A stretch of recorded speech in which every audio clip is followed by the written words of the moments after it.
الحمد لله الحمد لله حمدا موافيا لنعمه مكافيا لمزيده، والصلاة والسلام على سيدنا محمد وآله وصحبه وجنوده.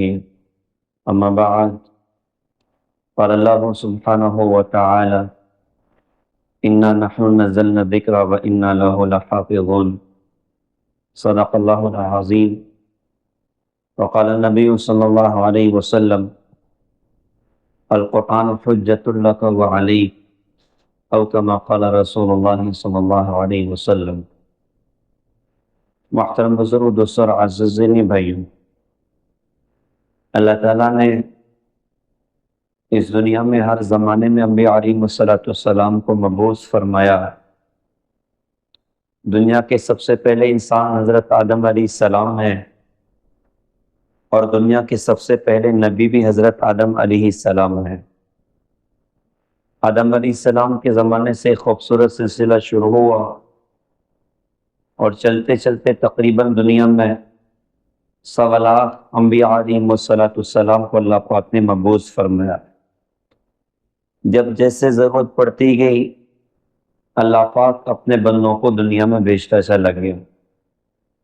آخر میں اللہ تعالیٰ نے جن کو بھیجا وہ میرے آپ کے آقا تاجدار مدینہ، کالی کملی والے، سنہری جالی والے، سبز و گنبد کی مکی وجہ تخلیق کائنات، محبوب رب العالمین، مزمل و مدثر طہ و یاسین، احمد مجتبی محمد مصطفیٰ محمد الرسول اللہ صلی اللہ علیہ وسلم کی ذات اقدس تھی.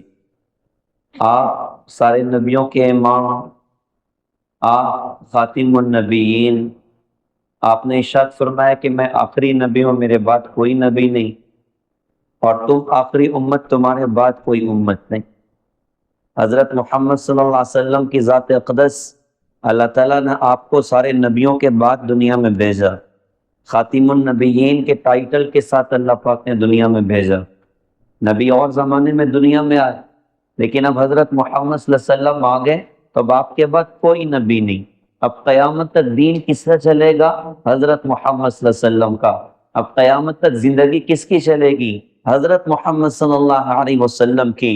اگر اس زمانے میں کوئی اپنی نبوت کا دعویٰ کرے تو ہمارے علماء نے تو یہاں تک ہمیں سمجھایا کہ کسی دعوے دار سے اس کی دلیل مانگنا بھی ہمارے ایمان کی مشکل کر دے گا.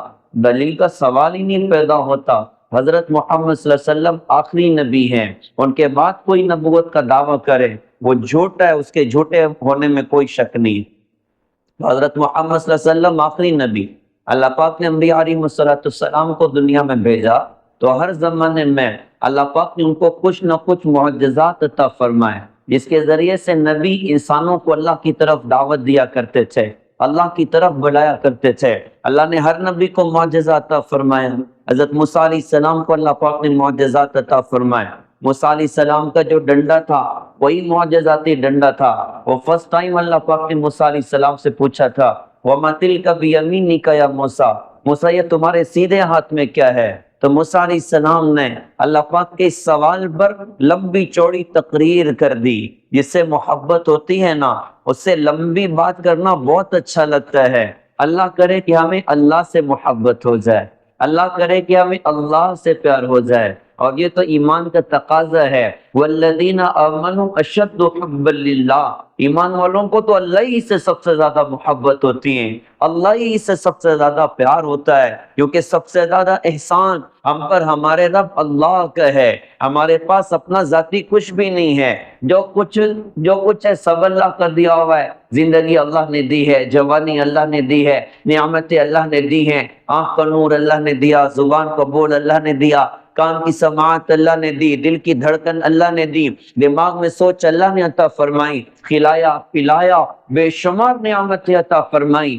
انسان پر جو احسان کرتا ہے، فطری چیز ہے کہ انسان اس سے محبت کرتا ہے، تو سب سے زیادہ ہم پر احسان ہمارے رب اللہ کا ہے. لہذا سب سے زیادہ محبت کس سے کریں گے؟ کہ اللہ سے کریں گے، اللہ سے سب سے زیادہ پیار کریں گے. لیکن اس پیار میں آج کمی ہے، اس تعلق میں آج کمی ہے. جس سے تعلق ہوتا ہے اس سے بات کرنا اچھا لگتا ہے، اللہ والوں کو اللہ سے وہ تعلق اور وہ محبت ہوا کرتی ہے کہ انہیں رات کم پڑ جاتی ہے اللہ کی یاد میں، انہیں رات کم پڑ جاتی ہے قرآن پاک کی تلاوت میں، انہیں رات کم پڑ جاتی ہے اللہ پاک کے ذکر میں۔ کہنے والے نے کیا خوب کہا تھا، میری عزت کا حال کیا پوچھتے ہو، بڑھاپا نہ بچپن نہ اس میں جوانی، جو چند ساعتیں یاد دل بھر میں گزری، وہی ہے وہی بس میری زندگانی، ہر تمنا دل سے رخصت ہو گئی، اب تو آجا اب تو خلوت ہو گئی، ایک جو تجھ سے محبت ہو گئی، ساری دنیا ہی سے وحشت ہو گئی،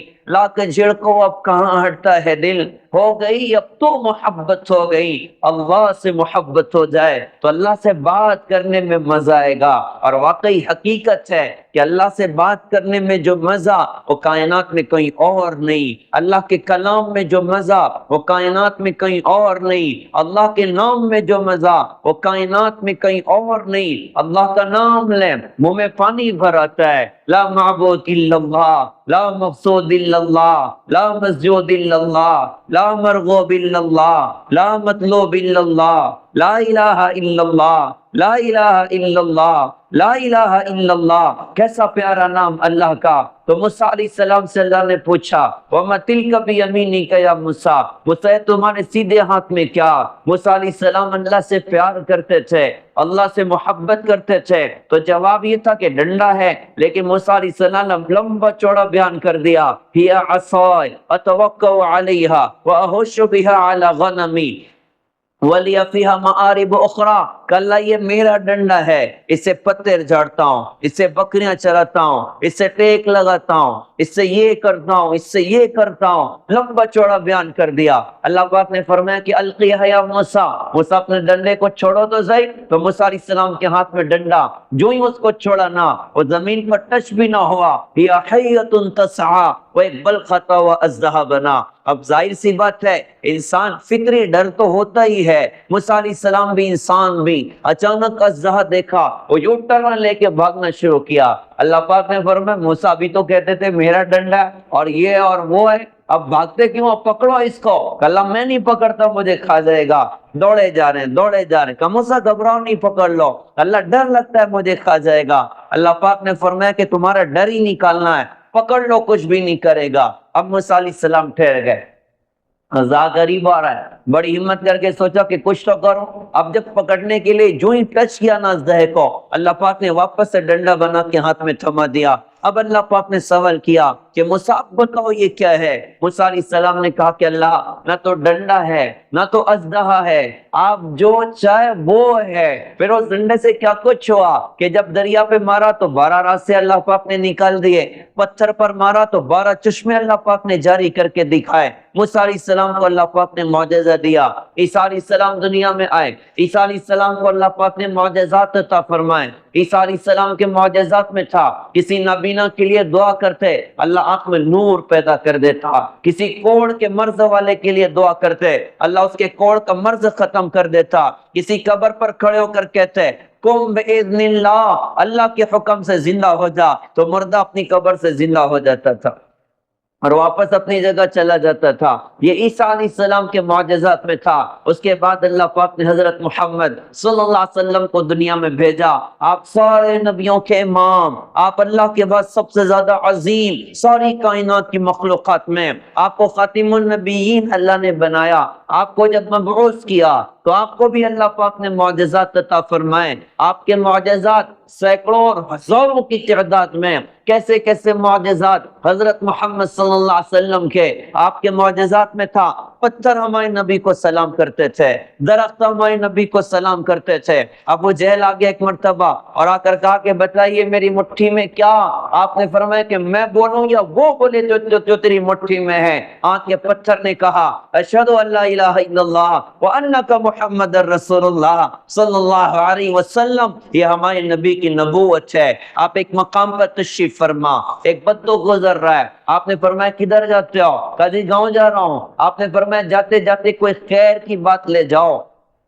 تو اس نے کہا جی وہ خیر کی بات کیا ہے؟ آپ نے فرمایا کہہ دو لا الہ الا اللہ محمد الرسول اللہ صلی اللہ علیہ وسلم، کلمہ پڑھ لو۔ بندوں نے کہا کہ آپ جو بات کرتے ہو آپ کی بات پر کوئی گواہ ہے؟ آپ نے فرمایا وہ درخت تو گواہ ہے۔ آپ نے اشارہ کیا، درخت تو زمین چرتا ہوا آیا اور 3 مرتبہ گواہی دی، اشہد ان لا الہ الا اللہ وانک محمد الرسول اللہ صلی اللہ علیہ وسلم۔ یہ ہمارے نبی کی نبوت ہے۔ کتنے معجزات حضرت محمد صلی اللہ علیہ وسلم کے، عجیب عجیب کہ کیا کچھ اللہ پاک نے آپ کو معجزہ دیا کہ جنگل کے جانور آپ کی نبوت کے اقرار کر رہے ہیں۔ آپ مدینہ سے باہر نکل رہے ہیں، آپ کو آواز آئی السلام علیکم یا رسول اللہ، آپ نے دائیں بائیں دیکھا کوئی انسان نہیں، واپس سے آواز آئی السلام علیکم یا رسول اللہ، آپ نے دیکھا کہ ہرن بندھی ہوئی کھڑی ہے، وہ اللہ کے رسول کو سلام کر رہی۔ آپ قریب پہنچے، ہرن نہیں ہو، کہا کہ حضرت آپ کے ایک ساتھی نے میرا شکار کر لیا اور مجھے باندھ دیا ہے،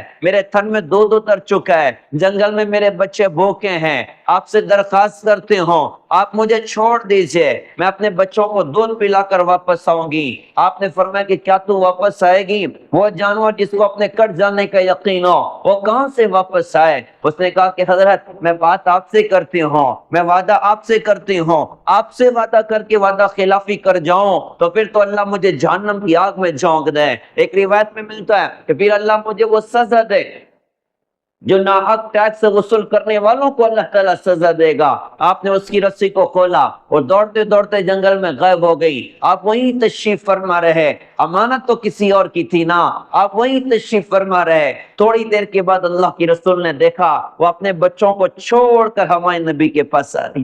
جنگل کا جانور ہے، ہمارے نبی سے کیے ہوئے وعدے پر اپنی جان قربان کرنے کے لیے حاضر خدمت ہے۔ آج ایمان والا سود چھوڑنے کے لیے تیار نہیں، آج ایمان والا جھوٹ چھوڑنے کے لیے تیار نہیں، آج ایمان والا بہنوں کا حق ادا کرنے کے لیے تیار نہیں، آج ایمان والا نشے والوں کے گندے لائف اسٹائل چھوڑنے کے لیے تیار نہیں، ناچ گانا چھوڑنے کے لیے تیار نہیں، وہ جان قربان کرنے کے لیے حاضر خدمت۔ آج ایمان والا نماز پڑھنے کے لیے تیار نہیں ہے، ماں باپ کی خدمت کرنے کے لیے تیار نہیں ہے، بیوے سے حسن سلوک کرنے کے لیے تیار نہیں ہے، پڑوسی سے حسن سلوک کرنے کے لیے تیار نہیں ہے، وہ تو جان قربان کرنے کے لیے حاضر خدمت ہے۔ آپ نے اس کی رسی کو لیا، واپس سے باندھ دیا، امانت کسی اور کی ہے۔ اتنے میں وہ صحابی آ گئے جنہوں نے اس کا شکار کیا تھا، کہا کہ حضرت آپ ادھر۔ آپ نے فرمایا کہ تجھ سے ایک درخواست کرنا چاہتا ہوں۔ انہوں نے عرض کیا کہ حضرت آپ پر تو جان قربان کر سکتے ہیں، آپ فرمائیے نا حضرت آپ کو کیا چاہیے؟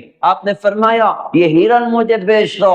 آپ یوں بھی تو کہہ سکتے تھے مجھے ہدیہ میں دے دو، آپ سے بڑا حضرت دنیا میں کون ہو سکتا ہے، لیکن آپ نے معاملات کا دین سکھایا کہ یہ ہرن مجھے بیچ دو۔ انہوں نے کہا حضرت آپ پیسے کی کیا بات کرتے ہو، آپ پر تو جان قربان کر سکتے ہیں، تو ہرن کیا چیز ہے، آپ گفٹ میں قبول کر لیجئے۔ انہوں نے اصرار کر کے ہدیہ کر دیا۔ آپ نے اس کی رسی کو لیا اور رسی کھول کے اس ہرن سے فرمایا کہ جا اپنے بچوں کے پاس چلی جا، سیرت کی کتاب کے جملے آپ کو سنا رہا ہوں۔ اس نے اپنے پیر کو زمین پر مارا اور یوں کہا کہ میں گواہی دیتی ہوں کہ اللہ کے علاوہ کوئی معبود نہیں اور آپ اللہ کے سچے رسول ہیں، اور دوڑتے دوڑتے جنگل میں غائب ہو گئی۔ زید بن ارقم رضی اللہ عنہ فرماتے تھے میں نے اس ہرن کو کئی مرتبہ جنگل میں دیکھا، وہ دوڑتا بھاگتا، اس کی اپنی زبان پر لا الہ الا اللہ محمد الرسول اللہ، لا الہ الا اللہ محمد الرسول اللہ، لا الہ الا اللہ محمد الرسول اللہ صلی اللہ علیہ وسلم۔ یہ ہمارے نبی کی نبوت، یہ ہمارے نبی کے معجزات، بے شمار معجزات اللہ پاک نے ہمارے نبی کو عطا فرمائے،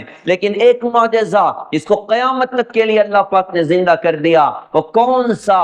وہ قرآن کا معجزہ ہے، وہ قرآن کا معجزہ ہے، وہ قرآن کا معجزہ ہے۔ کیسا زبردست معجزہ! ماشاءاللہ 2 بچے ابھی حافظ قرآن بن کے ادھر ہی بیٹھے ہوئے ہیں، اور اس مجمع میں سمجھتا ہوں 20-25 حفاظ کرام تقریباً یہاں پر بیٹھے ہوئے ہیں، ان کے سینے میں پورا کا پورا اللہ کا قرآن اترا ہوا۔ کیسا زبردست کلام، کیسا عالی شان کلام! قرآن اترنا شروع ہوا، محمد بن عبداللہ صلی اللہ علیہ وسلم، ہمارے نبی پر قرآن اترنا شروع ہوا۔ کفار مکہ آپ کے بارے میں الگ الگ باتیں انہوں نے کرنا شروع کی، یہ جادوگر ہیں، یہ کائن ہیں، یہ نعوذ باللہ دیوانے ہیں، یہ نعوذ باللہ شاعر ہیں، ہمارے نبی کے بارے میں بہتان کسے تھے۔ قرآن ایسا زبردست کلام جس نے عرب دنیا کو دنگ کر کے رکھ دیا۔ عرب دنیا کو حیران کر کے رکھ دیا۔ مشرکین مکہ دن بھر ہمارے نبی کی مخالفت کرتے تھے، لیکن رات میں ہمارے نبی بیت اللہ میں کھڑے نماز پڑھتے تو بڑے بڑے سردار اور پردے کے پیچھے چھپ کر اللہ کے رسول کا قرآن سنتے تھے۔ قرآن کیسا زبردست کلام ہے اور کیسا زبردست معجزہ ہے۔ ایک مرتبہ بڑا پرلطف قصہ ہوا مکہ میں، حضرت عمر نے ابھی کلمہ نہیں پڑھا تھا اور بڑی مشکلیں مسلمانوں کے لیے کھڑی تھیں۔ اللہ کے رسول حضرت محمد صلی اللہ علیہ وسلم آپ بیت اللہ میں کھڑے رات میں نماز پڑھ رہے، حضرت عمر دور پر کھڑے، وہ اللہ کے رسول کو دیکھ رہے ہیں۔ آپ نے نماز میں قرآن پڑھنا شروع کیا۔ سورہ فاتحہ کے بعد آپ نے پڑھا الحاقہ ما الحاقہ وما ادراک ما الحاقہ کذبت ثمود وعاد بالقاریہ فاما ثمود فاہلکوا بالطاغیہ واما عاد فاہلکوا بريح صرصر عاتیہ۔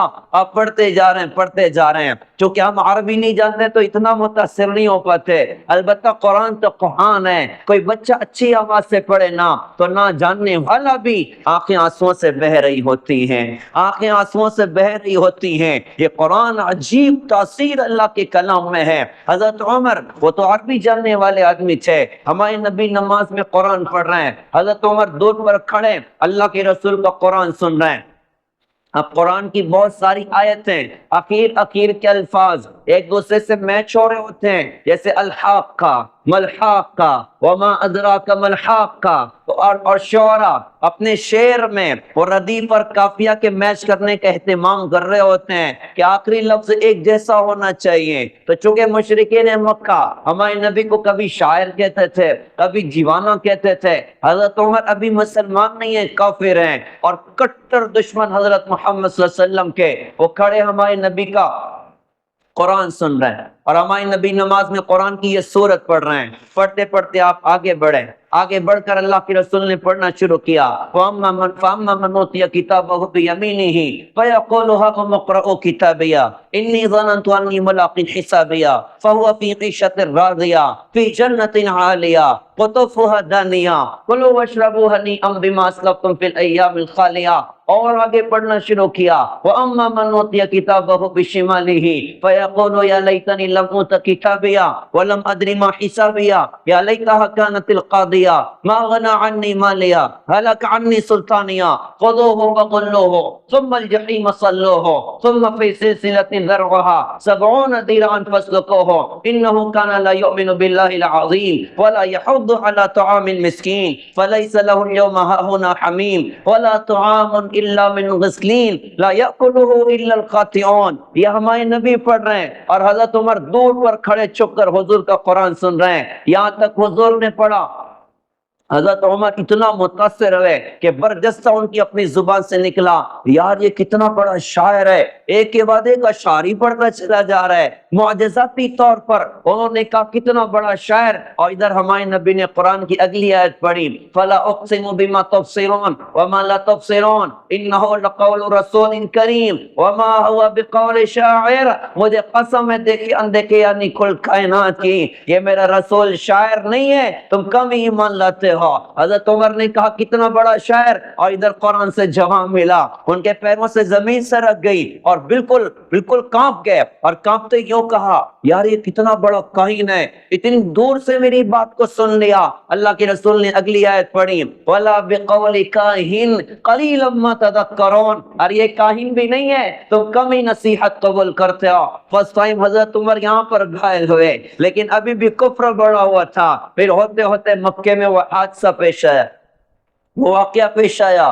صدیق اکبر رضی اللہ عنہ کی چاہت تھی کہ بیت اللہ میں علی الاعلان اللہ کی دعوت دینا چاہیے۔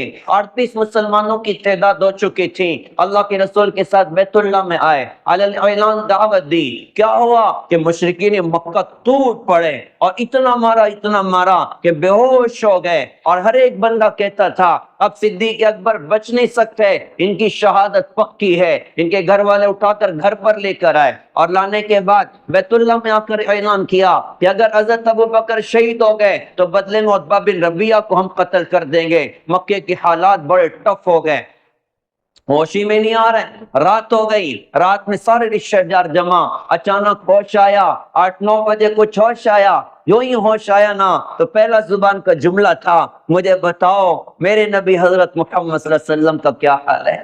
ہم تو عشق رسول کے دعوے کر کے ٹھنڈے بیٹھ جاتے ہیں. عشق رسول کہتے کس سے ہیں؟ وہ جا کر صدیق اکبر رضی اللہ عنہ سے کوئی سیکھے. بندہ موت کے منہ سے باہر آ رہا ہے, اور موت کے منہ سے باہر آنے کے بعد زبان کا پہلا جملہ, مجھے بتاؤ کہ میرے نبی کا کیا حال ہے. آج تو ہم نے شادیوں میں اپنے نبی کو بھلا دیا, کاروبار میں اپنے نبی کو بھلا دیا, تجارت میں اپنے نبی کو بھلا دیا, اپنی جوانی میں اپنے نبی کو بھلا دیا. کیسی بے وفائیاں حضرت محمد صلی اللہ علیہ وسلم کے دین کے ساتھ, کیسی بے وفائیاں اللہ کی شریعت کے ساتھ. اپنی شادیوں میں دیکھیں, اپنے کاروبار میں دیکھیں, کیا ہم علماء سے اپنا دین سیکھتے ہیں؟ کیا ہم علماء سے کمائی اور کاروبار کا دین سیکھتے ہیں؟ کیا ہم نے علماء سے معاشرت کا دین سیکھا؟ کیا ہم نے شادیوں کا دین علماء سے سیکھا؟ ہم دین سیکھنے والے بنے, ہم اپنے نبی کی شریعت کو اپنی زندگی میں جگہ دینے والے بنے. ہوش آیا تو پہلا زبان کا جملہ, بتاؤ میرے نبی کا کیا حال. رشتہ دار ناراض ہو گئے کہ جن کی وجہ سے اتنی بڑی مصیبت آئی,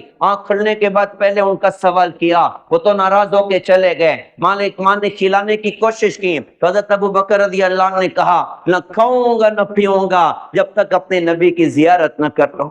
لوگوں کہا کہ بیٹا میں کیسے بتاؤں گا کیا حال ہے. کافی راحت کے بعد دو لوگوں کا سہارا لے کر حضرت ارقم رضی اللہ عنہ کے گھر پہنچے. حضرت ارقم کے گھر حضرت نبی اکرم صلی اللہ علیہ وسلم بھی اور صحابہ بھی. دروازہ کھولا گیا, ابو بکر صدیق رضی اللہ عنہ اندر داخل ہوئے. ان کا چہرہ سوجا ہوا اور زخمی چہرہ, ان کو دیکھ کر سارے صحابہ زاروں قطار رونے لگ گئے, اور خود حضرت ابو بکر رضی اللہ عنہ ہمارے نبی سے لپٹ گئے اور لپٹ کے کہا کہ حضرت آپ ٹھیک ہے تو کوئی درد نہیں ہے, آپ ٹھیک ہے تو کوئی غم نہیں ہے. اس موقع پر ہمارے نبی کی آنکھ میں آنسو تھے.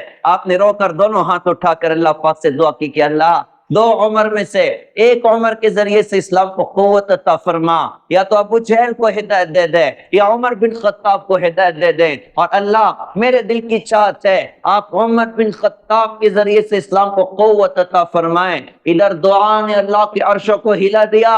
پیارے بھائیوں, آج ہمیں دعا کی ضرورت ہے, آج ہمیں رونے دھونے کی ضرورت ہے, اپنی تنہائیاں اپنے اللہ کے لیے فارغ کرنے کی ضرورت ہے. 24 گھنٹے میں کیسی برباد زندگی کہ آدھا گھنٹہ میرے پاس اپنے اللہ کے لیے نہیں, 1 گھنٹہ میرے پاس میرے اپنے اللہ کے لیے نہیں. چلو میں سارے کاموں سے فارغ ہو کر کم سے کم رات میں بستر پر آیا, 1 گھنٹہ اپنے اللہ کو وی آئی پی ٹائم دے دو. چلو تھوڑا قرآن پڑھ لیا, کچھ اللہ کر لیا, کچھ نبی کو یاد کر لیا, کچھ استغفار کر لیا, کچھ 15-20 منٹ امت کی خاطر اللہ کی دیوار میں آنسو گرا دیے کہ اللہ اس امت کا بیڑا پار فرمائیے. آج امت کو رونے کی بڑی ضرورت ہے. ہمارا کام حکومتوں سے نہیں بنے گا, ہمارا کام اللہ کے بنانے سے بنے گا.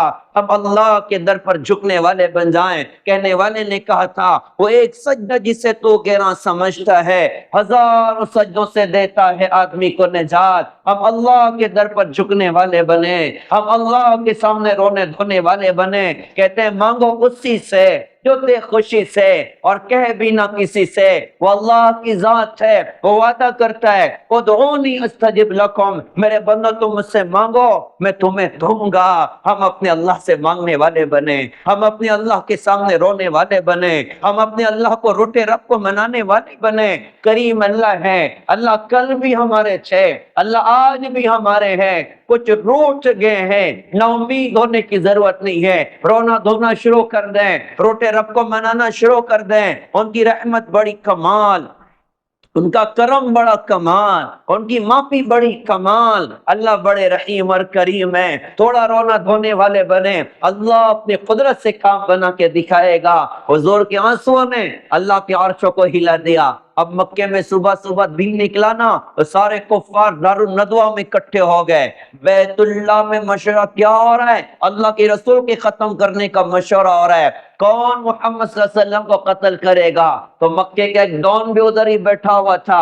آج کل بھی لوگوں کو یہ جن اور بھوت چڑھا ہوا ہے کہ مجھے اپنے محلے کا بھائی بننا ہے, مجھے اپنے محلے کا ڈون بننا ہے. اللہ ہماری نئی نسل کی حفاظت فرمائے, اللہ ہماری نئی نسل کی حفاظت فرمائے۔ اور ان لوگ کتے کے دانت دیکھ کے ڈر جاتے ہیں، تو تیرا خنجر دیکھ کے ڈر گئے تو کون سی بڑی بات ہو گئی۔ اصل تو یہ کہ دلوں میں محبت پیدا کی جائے، یہ مار دھاڑ سے اپنے آپ کو بچایا جائے۔ ایسے کیسے خون خرابے کی فضا ہماری شہر کی بنتی چلی جا رہی، کیسے مار دھاڑ کی فضا ہمارے اپنے شہر کی بنتی چلی جا رہی۔ مسلمان کی خون کا پیاسا بن رہا ہے، مسلمان کی جان کا دشمن بن رہا ہے۔ یاد رکھنے کی بات ہے، دو لوگوں کو قیامت کے میدان میں بڑی سخت سزا دی جائے گی، ایک قتل کرنے والے کو، دوسرے سود کھانے والے کو۔ ایک جان پہ ڈاکہ ڈالتا ہے، دوسرا مال پہ ڈاکہ ڈالتا ہے۔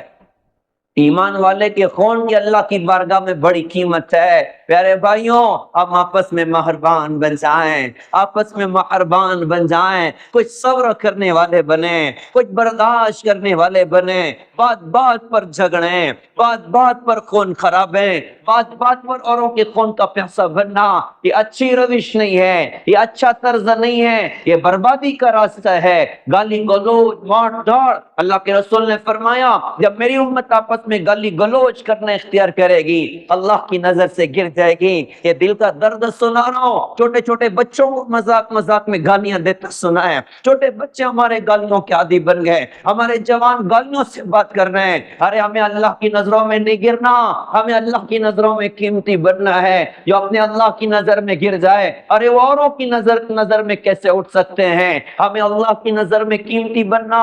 لہذا پیارے بھائیوں، ہم مہربان بنیں، اشداء علی الکفار رحماء بینہم، آپس میں مہربان بن کر زندگی گزاریں۔ ابھی چونکہ ایک فضا بھی شہر کی چلی ہوئی ہے، غیبت کا ماحول گرم ہے اور جھوٹ کا ماحول گرم ہے۔ خدا را اللہ کے لیے آپ کو جو پسند ہو آپ اپنی پسند اپنے پاس میں رکھیے، لیکن خدا را اوروں کی غیبت سے اپنے آپ کو بچا لیں، جھوٹ سے اپنے آپ کو بچا لیں، لعن طعن سے اپنے آپ کو بچا لیں۔ غیبت کا کرنا بھی برا ہے، غیبت کا سننا بھی برا ہے۔ ہم غیبت سے اپنے آپ کو بچائیں، ہم بہتان سے اپنے آپ کو بچائیں۔ یہ تباہی کا راستہ ہے، یہ ہلاکت و بربادی کا راستہ ہے۔ خیر میں حضرت عمر کا واقعہ سنا رہا تھا، مکہ کے کافر اکٹھا ہیں، کہا کہ کون محمد صلی اللہ علیہ وسلم کو قتل کرے گا؟ تو مکے کا ڈون ادھر ہی بیٹھا تھا۔ حضرت عمر ان زمانوں میں مکے کے ڈون تھے، کہا کہ یہ کام میں کروں گا۔ لوگوں نے کہا عمر واقعی تو ہی کر سکتا ہے، تیرے علاوہ کوئی نہیں کر سکتا۔ اب وہ تلوار لکھنے ہمارے نبی کی تلاش میں، راستے میں ایک صحابی حضرت نعیم بن عبداللہ نے دیکھا، کہا کہ عمر کدھر جاتے ہو؟ تو کہا کہ آج اسلام کے چراغ کو بجھانا جا رہا ہوں، محمد صلی اللہ علیہ وسلم کو ختم کرنے جا رہا ہوں۔ انہوں نے کہا کہ عمر جس اسلام کے چراغ کو بجھانا چاہتے ہو، ارے وہ تمہارے گھر میں روشن ہو چکا ہے، تمہاری بہن بھی کلمہ پڑھ چکی ہے، تمہارا بہنوئی بھی کلمہ پڑھ چکا ہے۔ اتنا سننا تھا، غصہ ڈائیورٹ ہوا گھر کی طرف، اپنی بہن کے گھر گئے۔ ان کی بہن اور بہنوئی دونوں کو حضرت خباب قرآن سکھا رہے تھے، حضرت خباب قرآن سکھا رہے تھے۔ حضرت عمر کی دستک، تینوں گھبرا گئے۔ حضرت خباب اندر جا کر چھپ گئے۔ بہن نے دروازہ کھولا تو بہن سے کہا کہ کیا تم بھی بے دین ہو گئے ہو؟ بہن نے کہا کہ عمر اگر وہ دین صحیح ہو تو پھر بتا تیری کیا رائے ہے؟ بہن کو مارا، بہنوئی کو مارا۔ بہن نے کہا عمر جو کرنا ہو کر لے، ہم اپنے دین سے نہیں ہٹ سکتے۔ آج مسلمانوں کو ایسی ہمت اور جذبے کی ضرورت ہے، اپنے دین کے سودے نہیں کیے جا سکتے، اپنے ایمان کے سودے نہیں کیے جا سکتے۔ ہم واقعی برداشت کر سکتے، اپنے دین کو نہیں چھوڑ سکتے۔ ہم بھوک برداشت کر سکتے ہیں، اپنے دین کو نہیں چھوڑ سکتے۔ جان قربان ہو سکتی ہے، اپنے دین کا سودا نہیں کیا جا سکتا۔ دنیا تو بہرحال جانی ہے، دنیا تو بہرحال ختم ہونی ہے۔ ایمان پر جینا انشاءاللہ، ایمان پر مرنا انشاءاللہ، آخرت کی ہمیشہ کی کامیابی انشاءاللہ مقدر ہوگی۔ بہن نے کہا جو کرنا ہو کر لے، اپنا دین نہیں چھوڑ سکتے۔ مار پیٹ کے بعد غصہ ٹھنڈا ہوا، قرآن کا پرچہ ادھر ہی پڑا تھا۔ حضرت عمر نے کہا مجھے بتاؤ اس میں کیا لکھا ہے؟ بہن نے کہا کہ تم ناپاک ہے اور ناپاک اس کو ہاتھ نہیں لگا سکتا، تاکہ مجھے کیا کرنا پڑے گا؟ فرمایا کہ تم غسل کرو۔ آج ضرورت اس بات کی ہے کہ ہماری قوم بھی پاکی کا اہتمام کرے۔ آج ہم یہ کہیں کہ بھائی صاحب چلو مسجد چلو، درد ہوتا ہے، نوجوان کہتا ہے بھائی میں طہارت سے نہیں ہوں، بھائی میں پاک نہیں ہوں۔ اللہ پاک، قرآن پاک، نبی پاک، اسلام پاک، اور مسلمان ناپاک کی کیسے ہو سکتا ہے؟ اللہ کے رسول تشریف لے جا سوار ہیں، قصوہ اونٹنی پر سوار، اچانک اونٹنی بدکنے لگی، صحابہ نے کہا اس کو کیا ہو گیا؟ اللہ کے رسول نے فرمایا دو لوگوں کی قبر ادھر ہے اور دونوں لوگوں کو عذاب ہو رہا ہے، ایک کو چغل خوری کرنے کے جرم میں اور دوسرے کو پیشاب سے احتیاط نہ کرنے کے جرم میں ان کو عذاب قبر ہو رہا ہے۔ تو حضرت عمر نے کہا مجھے کیا کرنا پڑے گا؟ تو غسل کرو، غسل کیا، پاک صاف ہے اور قرآن کو پڑھنا شروع کیا۔ قرآن کیا زبردست کلام ہے، اللہ کرے ہم قرآن کی قدر کریں، اللہ کرے ہم قرآن کی قدر کریں، اللہ کرے ہم قرآن کو سیکھیں، اس کی تلاوت کا اہتمام کریں، اس کو علماء سے سمجھیں، اس پر عمل کرنے والے بنیں، اس کو ساری دنیا میں زندہ کرنے کی کوششیں کرنے والے بنیں۔ اللہ کرے کہ ہمارے دلوں میں جذبہ ہو، اپنے بچوں کو انشاءاللہ حافظ قرآن بنائیں گے، اپنی بچیوں کو انشاءاللہ حافظ قرآن بنائیں گے، اپنے بچوں کو انشاءاللہ دیندار بنائیں گے، یہ سارا مجمع نیت کریں انشاءاللہ اپنے گھروں کی فضا انشاءاللہ دینی بنائیں گے۔ تو خیر حضرت عمر نے قرآن پڑھنا شروع کیا، قرآن پاک کی آیتیں لکھی ہیں، پڑھنا شروع کیا۔ بسم اللہ الرحمن الرحیم، طٰ ما انزلنا علیک القرآن لتشقى الا تذکرۃ لمن یخشی تنزیل ممن خلق الارض والسماوات العلی الرحمن علی العرش استوى له ما فی السماوات وما فی الارض وما بینہما وما تحت الثری۔ جو پڑھتے پڑھتے اننی انا اللہ لا الہ الا انا فاعبدنی واقم الصلاۃ لذکری، یہاں تک پہنچے تو دل کی کیفیت بدل گئی، قرآن نے جھنجھوڑ دیا، قرآن نے دل کی دنیا میں اسلام کو اتار دیا۔ حضرت عمر نے کہا مجھے بتاؤ محمد صلی اللہ علیہ وسلم کدھر ہیں، آج میں بھی کلمہ پڑھنا چاہتا ہوں، آج میں بھی کلمہ پڑھنا چاہتا ہوں۔ حضرت خباب اندر چھپے تھے، باہر نکل کے کہا کہ عمر تجھے مبارک ہو، لگتا ہے حضور کی دعا تیرے حق میں قبول ہو گئی۔ کہا میں ملنا چاہتا ہوں، کدھر ہیں؟ کہا حضرت ارقم کے گھر ہیں۔ اب حضرت عمر اکیلے نکلے، ہاتھ میں تلوار، صحابہ نے دیکھا آتے ہوئے تو کہا کہ حضرت عمر آ رہے ہیں، ہاتھ میں تلوار ہے۔ حضرت حمزہ زندہ تھے، فرمایا کہ آنے دو، اگر عمر کا ارادہ ٹھیک ہے تو کوئی بات نہیں، ورنہ آج عمر کی تلوار سے عمر کی گردن مار دی جائے گی۔